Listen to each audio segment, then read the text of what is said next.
আসসালামু আলাইকুম। মম এন্ড সেতু ব্লগে সকলকে স্বাগতম। আশা করি আল্লাহর রহমতে সকলে ভালো আছেন, আমরাও ভালো আছি।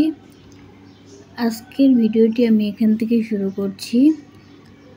আজকে আমি আপনাদের সাথে শেয়ার করব কদবেল মাখানো। দেখুন, এখানে একটা কদবেল ফাটিয়ে তারপরে সবগুলো একটা বাটিতে উঠিয়ে নিয়েছি।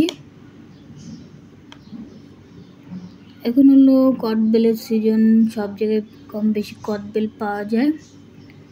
কদবেলটা আসলে খেতে খুবই ভালো লাগে, আমার কাছে খেতে খুবই ভালো লাগে। আপনাদের কাছে কেমন লাগে তা কমেন্ট করে জানাবেন।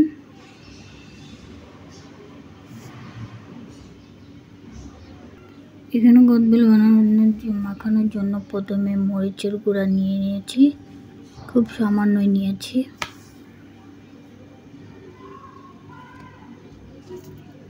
আর এখানে লবণ নিয়ে নিচ্ছি।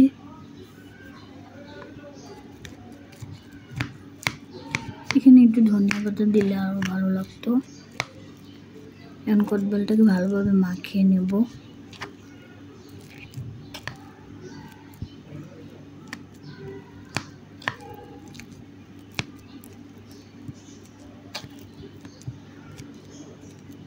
অনেকে সরষের তেল আরও বিভিন্ন মশলা দিয়ে কদবেল মাখায়, তবে আমার কাছে এভাবে নর্মালভাবে মাখিয়ে খেতে খুব ভালো লাগে।